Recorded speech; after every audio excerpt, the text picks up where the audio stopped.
పెళ్ళైనా పండగైనా వేడుక ఏదైనా పట్టుచీరల ప్రత్యేక వేదిక వారాహి సిల్క్స్.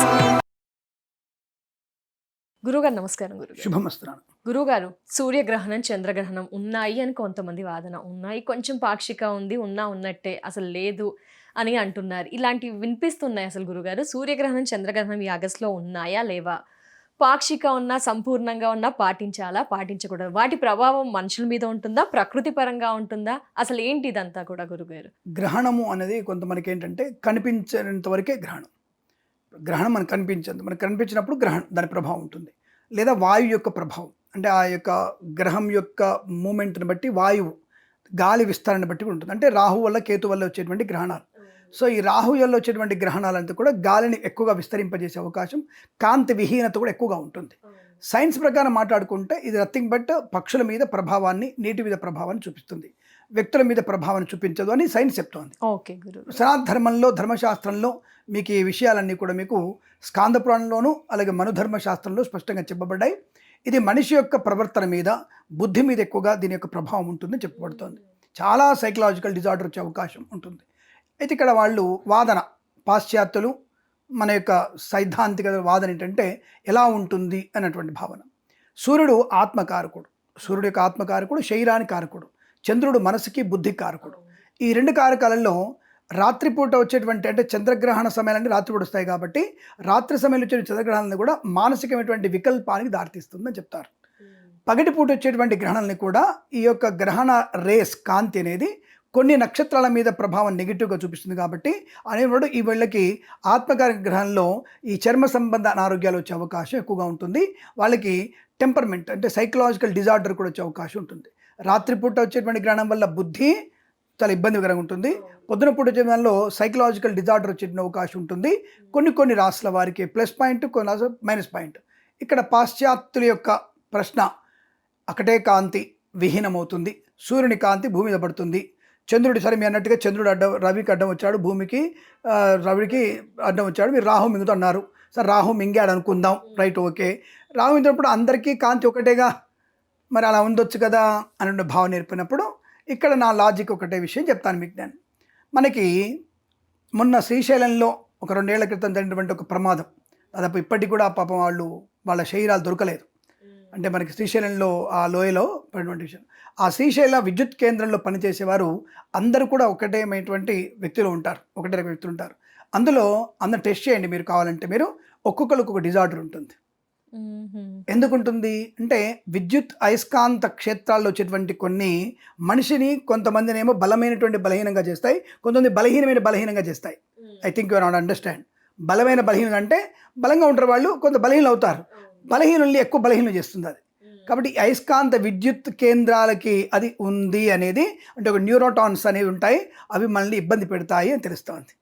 మరి ఒకటే అయస్కాంతం కదా, అందరిని చంపేయాలి ఒకేలాగా, అందరిని ఒకేలా నష్టం చేయాలిగా, అందరికీ ఒకేలాగా మంచి చేయాలి కదా, మరి ఎందుకు చేయట్లేదు అన్న విషయాన్ని ఇప్పుడు ఇంకొక విషయాన్ని మాట్లాడుకుందాం. ప్రత్యక్ష విషయం, అందరికీ ఓపెన్ సీక్రెట్ ఇది. మనం మే నెలలో నేను, యాంకర్ గారు, 2 కెమెరామెన్, నలుగురం వెళ్తున్నాం, నడుచుకుంటే వెళ్తున్నాం. అమీర్పేట నుంచి ఎస్ఆర్ నగర్ నుంచి మెల్లగా వెళ్తూ మేము కృష్ణానగర్కు సుమన్ టీవీ వరకు వెళ్ళిపోయాం, బంజారా హిల్స్కి వెళ్ళిపోయేసరికి పాపం కెమెరామెన్ గారు ఆయన కింద పడ్డాడు, సొమ్ముసిలిపోయి. ఎందుకు పడ్డాడు అంటే డిహైడ్రేషన్ అండి, ఆయనకి వేడి చేసింది, పాపం నీళ్లు తాగలేకపోయాడు, అందుకే ఆయన పడిపోయాడు అని చెప్పారు. ఒక గంట తర్వాత ఈ అమ్మాయి పడిపోయింది. అదేమిటండి అంటే అమ్మాయి కూడా ఎంత అయింది, డిహైడ్రేషన్ వచ్చింది, అమ్మాయి పడిపోయింది, వాటర్ అయితే తగ్గిపోతుంది, కొద్దిగా అది ఇవ్వండి, ఏదో ఉంటుంది కదా దానికి కప్పులో తిప్పుకొని వేసుకునేది, అది వేసుకొని సరిపోతుందని చెప్తారు. తర్వాత 3వసారికి నేను పడిపోయాను, 3వసారి గంట తర్వాత అయ్యో కిరణ్ శర్మ కూడా పడిపోయాడా, ఇంత మంచి నీతులు చెప్తాడు, అన్నీ పడిపోయారు. అంటే ఏంటి, ఒక్కొక్క వ్యక్తికి ఒక్కొక్క శక్తి అనేది ఉందని అర్థమవుతుంది కదా. నలుగురిట్లో ఒకళ్ళే పడిపోతారు, ముగ్గురం గట్టిగా ఉంటాం. అమ్మాయి పడిపోయింది, ముగ్గురు గట్టిగా ఉన్నాం. ఎందుకు అంటే శరీరంలో నీటి సాంద్రత ఎక్కువగా ఇంక్యుబేట్ అవ్వలేదు, అంటే సూర్యుని వైపు మన యొక్క లోపల నీటి శాతం తగ్గిపోలేదు, బలంగా ఉన్నాం. మరి అదే ఎండ కదా, ఆవిడకి అవి 2 కాళ్ళు 2 చేతులు ఉన్నాయి, ఆయనకి 2 కాళ్ళు 2 చేతులు ఉన్నాయి, ఆయనకి అవి ఉన్నాయి కదా. మరి నలుగురికి అవే చేతులు కాళ్ళినప్పుడు ఒక్కతే ఎందుకు పడిపోయింది? ఇది లాజిక్ ఎలా మిస్ అయ్యారు మీరు? కాబట్టి ఇక్కడ గ్రహణ ప్రభావం కూడా ఒక వ్యక్తి మీద నెగిటివ్గా, ఒక వ్యక్తి మీద పాజిటివ్గా ఉంచుతుంది. అదే వ్యక్తిలో నలుగురం రోడ్డు మీద వచ్చిన తర్వాత B12 నాకు బాగా అందడం వల్ల నాకు కొద్దిగా చామింగ్ బాగా వచ్చింది అనుకుందాం, లేదా ఇంకా అందం కనబడి ఉంటాను, మీరు బాగా చూపించకపోతే ఇంకా అందం కనబడతాను రేపు నేను అమ్మాయి కొద్దిగా నాకంటే నల్లగా కనపడుతుంది అనుకుందాం, అంటే నాకు చర్మ సంబంధించినటువంటి ప్లస్ పాయింట్ అంటే B12 బాగా పనిచేసినట్టుగా. ఆ అమ్మాయికి ఏమైంది, దాని అంటారు ఆడపిల్లలు, దాని అంటారు షాడో వస్తే ట్యానింగ్, అమ్మాయి ట్యానింగ్ వచ్చినట్టు, నాకేమో షామింగ్ వచ్చింది. ఎట్లా వచ్చింది అంటే ఆ శరీరానికి ఉండేటువంటి తత్వం వల్ల లోపల ఉండేటువంటి ఆ దమనులు, ఆ శిరలన్నీ కూడా బాగా పనిచేయడం వల్ల కొంతమందికి వ్యక్తిహీనత, ఒక వ్యక్తి కాంతిపుంజం వచ్చే అవకాశం ఉందిగా. అలాగే గ్రహణం యొక్క కాంతి ప్రభావం కూడా అలాగే ఉంటుంది. I think now your understand. అర్థం కాకపోతే ఇంకా వేరే చెప్పాలంటే రండి, B బ్లాక్ 36 విజయ్ సత్య అపార్ట్మెంట్, మధురానగర్, SR నగర్, వెంగళనగర్లో ఉంటాను నేను. ఓకేనా, తప్పకుండా వచ్చేయండి. ఇక్కడ మీకు గ్రహణం ఉందా లేదా అనే విషయం ఇప్పుడు వస్తే, ఆగస్టు 12వ తేదీ గ్రహణం ఉంది అనే విషయంలో మనకి లేదు. అది స్పెయిన్లో ఉంది, ఐస్లాండ్లో, స్పెయిన్లో ఉంది. అది సాయంకాల సమయంలో. ఐస్లాండ్లో అయితే 4:37 నుంచి 6:30 గంటల వరకు ఉంది. స్పెయిన్లో అయితే సూర్యాస్తమయానికి అరగంట ముందు నుంచి సూర్యాస్తమయం తర్వాత రాత్రి కూడా 8:27 వరకు గ్రహణ ప్రభావం. అది సూర్యగ్రహణ ప్రభావం ఎక్కువగా గుర్తుపెట్టుకోండి. సూర్యగ్రహణం అది స్పెయిన్లో, ఐస్లాండ్లో, గ్రీన్లాండ్లో ఉంది. ఇంకెక్కడ లేదు. ఉత్తర అమెరికాలో కొన్ని చోట్ల పాక్షికంగా ఉంది, అందరికీ లేదు. అక్కడ ఉన్నటువంటి సుమన్ టీవీ ప్రేక్షకులు ఇది ఫాలో అవ్వండి. తప్పకుండా ఆ రోజున మీరు ఖచ్చితంగా ఉపవాసం ఉండాలి, నక్తంగా ఉండాలి. గ్రహణ సమయంలో మీరు జపం చేసుకోవాలి, తపస్సు చేసుకోవాలి. ఇంకా అక్కడ ఉన్న వాళ్ళు ఉన్నారు కదా, ఫాలో చేయాలి అక్కడ ఉన్న వాళ్ళు తప్పకుండా మీరు గ్రహణ శాంతి చేసుకోవాలి. ఆ గ్రహణ శాంతి ప్రభావం కూడా మీకు తప్పకుండా వృషభం, కర్కాటకం, వృశ్చికం, మీన వారసు వరకు ఎక్కువ ఎఫెక్ట్ ఉంది. మీరు జాగ్రత్తగా ఉండి మిగతా వాళ్ళకి ఏం ప్రాబ్లం లేదు. ఇది గుర్తుపెట్టుకోండి. కాబట్టి భారతదేశంలో ఉందా, భారతదేశంలో ఎటువంటి గ్రహణం లేదు. లేకపోయినా మనం గ్రహణం పడించాలి. సూర్యమండలానికి వచ్చింది కదా, ఒరే సూర్యుడు మనకు కనబడుతున్నాడు కదా నాయన, ఏదో తెలిసినట్టే ఉంది. మనకి రాత్రి ఏమైంది, అమెరికా రాత్రి అయింది కాబట్టి మనం పడుకుందాం అన్నట్టే ఉంటుంది. పగటిపూట మనం ఎందుకు పడుకుంటాం, అది అమెరికా వాడికి రాత్రి, మనకి పగలు, మనం లేచి ఉండాలి. వాడు పడుకుంటే మనం పడుకుంటామా, వాడి కూడా గ్రహణం వస్తే మనం ఎందుకు ఫాలో అవ్వాలి. మరి వాడు రాత్రి నువ్వు పడుకుంటావా, చెప్పే జ్యోతిష్కులు, తప్పుడు మార్గాలు చెప్పే జ్యోతిష్కులు, ఇది తప్పు. సూర్యుని పెద్దది, ఆయనకు ఒక వైపు మనకు కనపడేటువంటి భాగమే మూసుకుపోతుంది అంతే. దానికి మనం సూర్యుడు మొత్తం మూసుకుపోలే. కాబట్టి సూర్యుడు అంతా వెలిగే ఉంటున్నాడు, ఒకవైపు మాత్రమే ఛాయ ఏర్పడుతుంది. కాబట్టి అది ఆ సమయంలో ఎవరికి ఉంటుందో వాళ్ళే ఫాలో అవ్వాలి. ఇప్పుడు సపోజ్ మనకి జ్వరం రాకముందు పారాసిటమాల్ వేసుకున్నట్టే ఉంది. ఇది ఎక్కడ కూడా జ్వరమే రాలేదు, పారాసిటమాల్ ఎందుకు నాకు. క్యాన్సర్ రాకముందు క్యాన్సర్ అది పెట్టుకుంటే ఉంది, ఏదో రేడియో ఫ్రీక్వెన్సీ పెట్టుకుంటే ఉంటుంది. మనకి అవసరం మనకి అదేమన్నా వీల్స్ లేకుండా కారు కొన్నట్టే ఉంటుంది, చక్రాలు లేకుండా.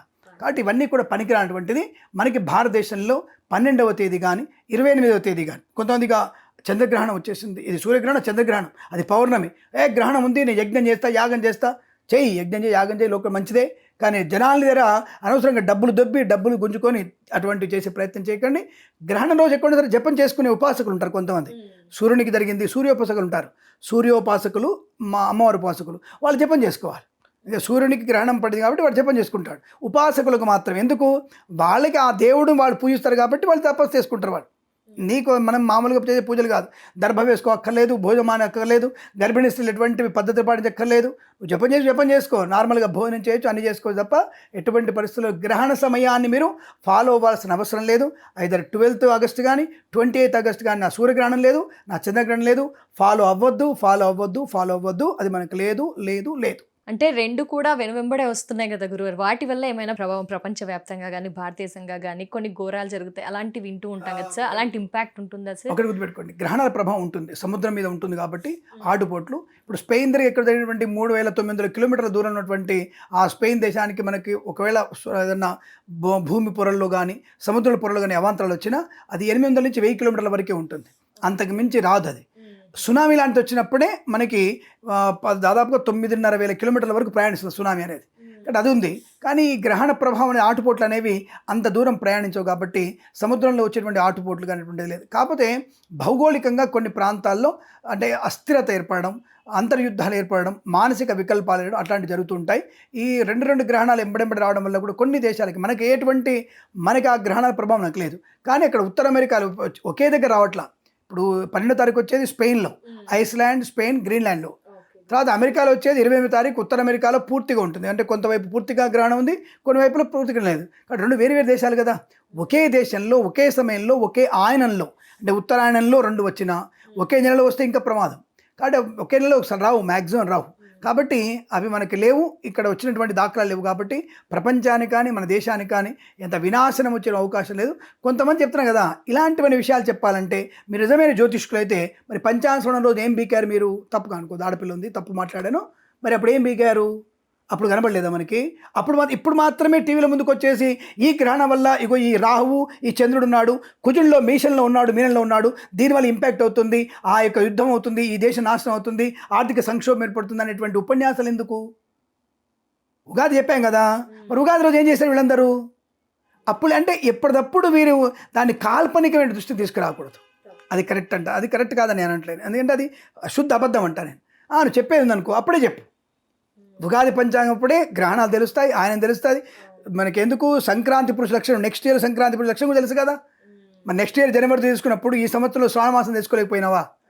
కాబట్టి ఎప్పటికప్పుడు కాకుండా ముందుగానే పరిశీలిస్తున్నాం కదా, అది స్పష్టంగా చెప్పాలి కదా.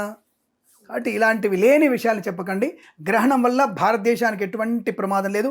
దాన్ని శని వక్రగతిని, రాహు కుంభయోగాన్ని, తర్వాత మనకి కాలసర్ప దోషాన్ని, దీనికి దానికి లింక్ పెట్టి జనాల్ని ప్రలోభపెట్టి దీనికి నేను పూజలు చేస్తా, దీనికి యజ్ఞాలు చేస్తా, దీనికి హోమాలు చేస్తా, మీ కాళ్ళు మొక్కుతారు నాయన, ఎందుకురా అలా తెస్తారు? చేయండి, యజ్ఞాలు చేయండి, డబ్బు తీసుకోండి, పర్లేదు, మనం బ్రతకడానికి డబ్బు తీసుకొని యజ్ఞం చేస్తే మంచిదే, తీసుకుందాం. కానీ ఇలా భయపెట్టి తీసుకోకండి.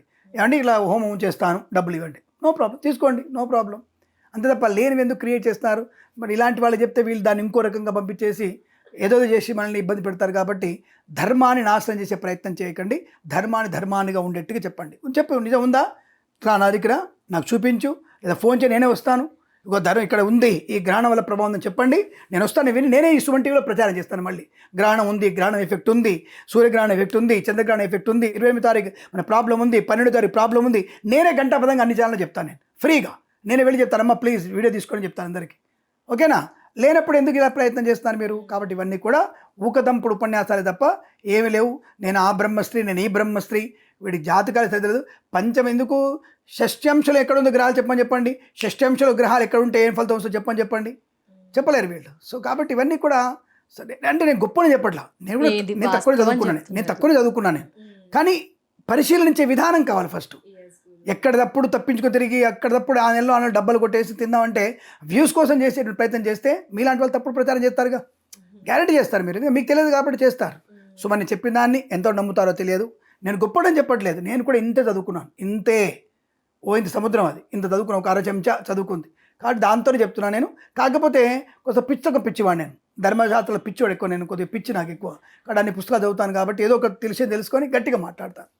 అంటే సమయానుకూలంగా ఏ విషయం గురించి బయట ప్రపంచం చెప్తుందో ఆ విషయం గురించి క్షుణ్ణంగా తెలుసుకొని మాట్లాడతాను. అది నాకు ఉన్నటువంటి స్పెషాలిటీ. ఫైనల్ డౌట్ గురువు గారు, గర్భిణీ స్త్రీలు ఇదంతా ఒక ఎత్తు అయితే గర్భిణీ స్త్రీలు మాత్రం కొంచెం క్లమ్జీ మైండ్తో ఉంటారు, భయం వేస్తూ ఉంటుంది వారికి, పుట్టబోయేది బిడ్డ కదా.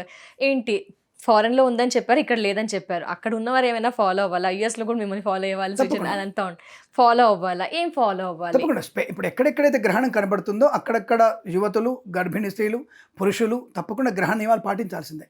ఇందాక చెప్పుకున్నాం కదా, 12వ తారీఖు స్పెయిన్, ఐస్లాండ్, గ్రీన్లాండ్లలో ఉన్నటువంటి వ్యక్తులు 4:30 to 8:30 వరకు టోటల్గా మ్యాక్సిమం ఆ వర్షాల్లో ఏం తినకుండా ఉండాలి. దానికంటే 5 గంటల ముందు, ఆ తర్వాత 2 గంటల వరకు ఏం తినకుండా ఉండాలి. తప్పకుండా గర్భిణీ స్త్రీలు అక్కడ పాటించాలి. అలాగే గర్భిణీ స్త్రీలు అక్కడ జాగ్రత్తగా ఉండడం కాకుండా ఏం తినకూడదు, వాళ్ళు కూడా గంట ముందు వరకు ఏం తినకూడదు. ఎందుకు తినకూడదు అంటారు? డైజెషన్ ప్రాబ్లం వస్తుంది, అరుగుదల తగ్గిపోతుంది. సూర్యచంద్రుల యొక్క గమనం ఈ యొక్క గ్రహణ సమయంలో డైజెషన్ ప్రాబ్లం ఉంటుంది. కాబట్టి మీరు ఏం తినకుండా అని చెప్పడం, అంతే తప్ప ఇంకోటి ఏం లేదు. కాబట్టి గర్భిణీ స్త్రీలు అక్కడ జాగ్రత్తగా ఉండాల్సిందే, తినకుండా ఉండాల్సిందే, పూజలు పునస్కారాలు చేసుకోవాల్సిందే, దానాలు చేసుకోవాల్సిందే. ఏం చేసుకోవాలంటే మినుములు, గోధుమలు, ఏది 12వ తారీఖున బియ్యము, ఉలవలు మీకు ఆ రోజు 28వ తారీఖు దానం చేసుకుంటే సరిపోతుంది, ఇబ్బంది ఏం లేదు. అక్కడున్న వాళ్ళు 28వ తారీఖు ఉత్తర అమెరికా, దక్షిణ అమెరికాలో కూడా ఎక్కువగా మీరు తప్పకుండా, అమెరికా దేశంలో మీరు తప్పకుండా ఫాలో అవ్వాల్సిందే. ఇక్కడ మాత్రం 12వ తారీఖు ఓన్లీ స్పెయిన్ అండ్ ఐస్లాండ్లో ఫాలో అవుతే సరిపోతుంది. 28వ తారీఖు మాత్రం ఉత్తర అమెరికాలో, దక్షిణ అమెరికాలో కూడా సంపూర్ణటువంటి గ్రహణ దోషం ఉంది. ఆ సమయాన్ని చెప్పే ప్రయత్నం చేద్దాం మనం. తప్పకుండా. మన గర్భిణీ స్త్రీలు అయితే భారతదేశం వల్ల ఇక్కడ ఏమి అవసరం, ఇక్కడ ఎటువంటి నియమాలు అక్కర్లేదు. హాయిగా మీరు తినండి, శుభ్రంగా తిరగండి, సినిమాకి వెళ్ళండి, హాయిగా మంచి మంచి సినిమాలు వస్తున్నాయి. అది కూడా భారతం చూడండి, భాగవతం చూడండి, కామెడీ సినిమాలు చూడండి, ఈ రక్తపాత సినిమాలు చూడకండి. గర్భిణీ స్త్రీలు అలా చూడడం వల్లే అనవసరమైనటువంటి ప్రలోభాలకు లోనయ్యే జంజీలు పుడుతున్నారు. వద్దు, అటువంటి జంజీలు వద్దు. దేశ సార్వభౌమత్వానికి, దేశ ఆర్థిక సుస్థిరతకి పనికొచ్చేటువంటి జంజీలను కనండి, అది మంచి ప్రయోజనాన్ని కలిగిస్తుంది. శుభమస్తు. తప్పకుండా గురుగారు, ధన్యవాదాలు గురుగారు, నమస్కారం. శుభం, లోక కళ్యాణమస్తు. ప్రేమతో మీ కిరణ్ శర్మ.